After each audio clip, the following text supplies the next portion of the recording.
Hi, and welcome back to the Lock Around the Clock for Week 10. We are ready to rock and roll. The election is over. Football is back in play. And if you guys were involved this week in the election, Tuesday was a very long night, unless you're, of course, a Hillary supporter because you were at the Javits Center, which pretty much cleared out like a Jets game in the third quarter by 9:30 after Hillary pulled an escape route out of New York quicker than Pat Riley did from the Knicks in '95.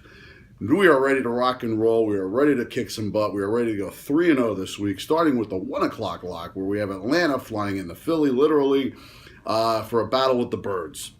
Atlanta and Philly are going to go at it, and it's going to be a showdown. Atlanta, as we know, is easily to get passed on. Their defensive backfield is a little bit beat up, and Carson Wentz should be able to get on track here and start getting some passes out to his receivers. Should be a very clear day, very cool day. Look for Darren Sproles to get balls cut in the outside, up the lanes. Look for that game to go over the total. The total here is 50. Julio Jones, Muhammad, what's new with you? And all that team should be able to get back into the end zone on a Philly defense that's okay, but not great. Look for the points to score in this game. Look for this to be like a 30-27 game. Look for it to go over the 50. That's the 1 o'clock lock. Onto the 4 o'clock lock, we go to the big ketchup bottle in Pittsburgh, where the red-hot Dallas Cowboys are coming in, looking to get another win. But Ben is finally getting healthy. We saw that in the fourth quarter of last week's game as he was kind of hooking up with Antonio Brown. They got a good receiving core there with Sammy Coates.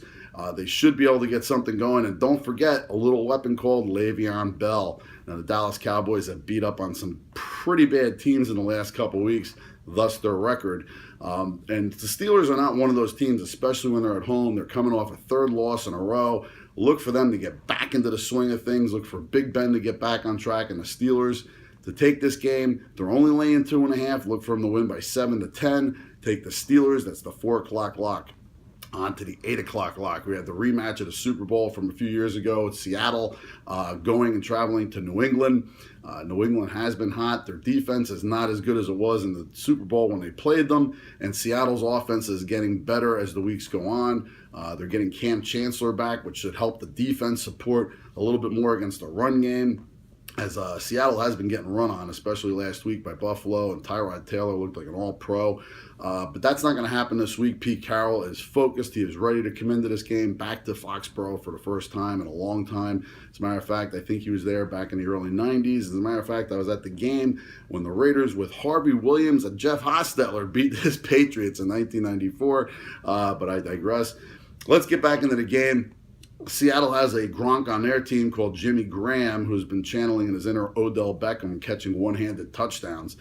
Look for this offense to be able to make some moves, get some points up against this New England defense. 7.5 points is way too many for Tom Brady and the boys to be giving, even at home to Seattle. Seattle's going to look a lot better this week than they did last week.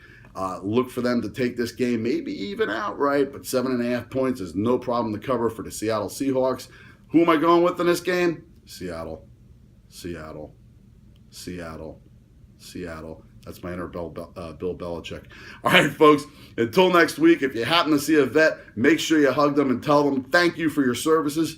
If you run into a millennial, hug them too. Give them a blanket, give them some cocoa, maybe buy them a slice of pizza, make them feel comfortable, and let them know that we're going to make football great again. We're going to make America great again. And until next week when we go 3-0, take it to the book, take it to the bank, and as always, you take it ace.